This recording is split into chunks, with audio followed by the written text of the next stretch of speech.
My whole world was just turned upside down. To come into a home where people were asking, how are you doing? How are you feeling? What's going on? As I watched Love in Action over the first few months, I began to think, maybe this is real. Maybe there really is hope in this world, and maybe there really is something better than what I've been going through. I was the middle of 3 kids from my mom and dad. They ended up getting divorced whenever I was 3. But eventually we started having visitation with my mom, and after a little while, she wanted us to come move in with her. So we started living with my mom. That's whenever I first met my stepdad, and he was at first verbally and then physically and sexually abusive towards me. He was tall and large, and so it would get really scary whenever his voice would be raised and he would start yelling. He would go into rage episodes. We would just spend hours standing there in front of him, taking whatever he was saying and having to look at him. He would call me names. I was worthless, that I wasn't good for anything, that I was lazy. And then he would throw things, whatever was around, broken glasses, through plates, whatever was around he would throw either at the wall or at us. And there were teachers and friends and even doctors that were concerned about me, but no one was able to put all of the pieces together. And so I spent most of the time feeling trapped, like I had this thing going on in my life that no one could ever know about, and it was terrifying. And so by the time I was in 5th grade, I really started looking into different ways that I could cope. So I started cutting, and I started just doing self-harm to my body in any way that I could figure out. Once I got into middle school, that's whenever I started looking at different things, drugs, medications, alcohol. So once we got into high school and the party scene, it was just really socially acceptable. And so it became something where I wasn't just drinking on the weekends, I was drinking during the week too. And by the time I was 16, I was drinking every day almost. And after a few years, alcohol was just the most important thing to me. I started losing friends, my family was concerned. I was using people just to get what I wanted. And it got to the point where I was just barely functioning. I didn't want to live. I was suicidal. There were a few times I intentionally tried to overdose, and then I would wake up the next day or a few days later. The last night I really tried to take my life was Thanksgiving of 2010. I had drinking a whole lot. I had cut myself up pretty bad, and I was thinking, I just want to bleed to death.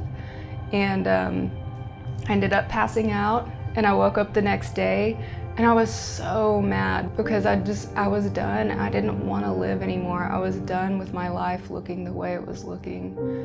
And all of a sudden I had this realization of, God's not letting me die.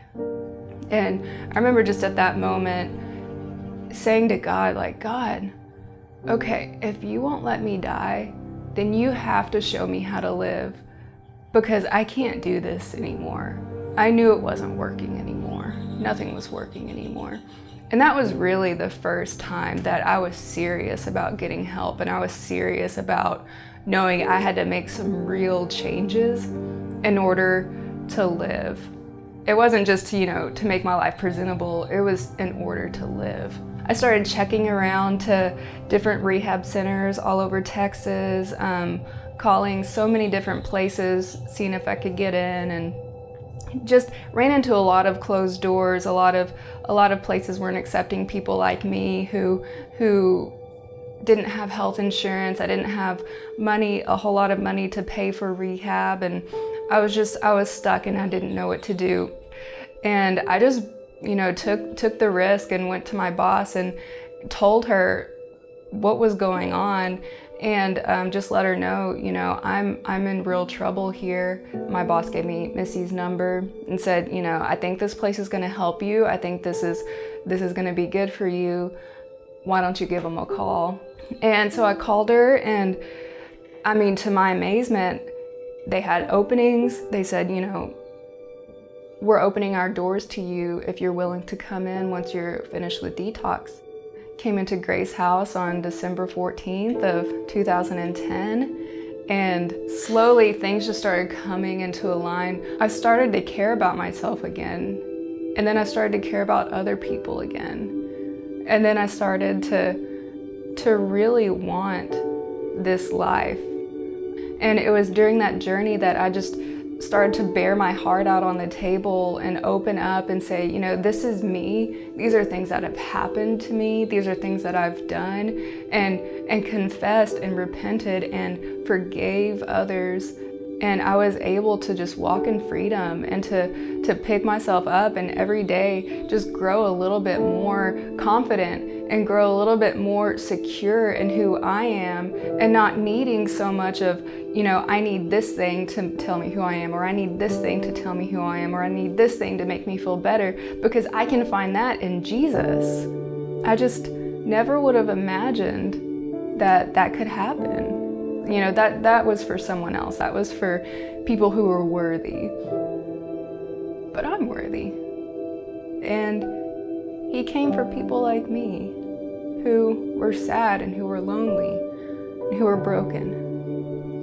This journey of recovery is not ending. Like, I'm going to be in recovery for the rest of my life, but I'm going to keep moving forward with him, because he's the one who doesn't leave. And I can trust that as long as I let him stay by my side, I'm going to be okay.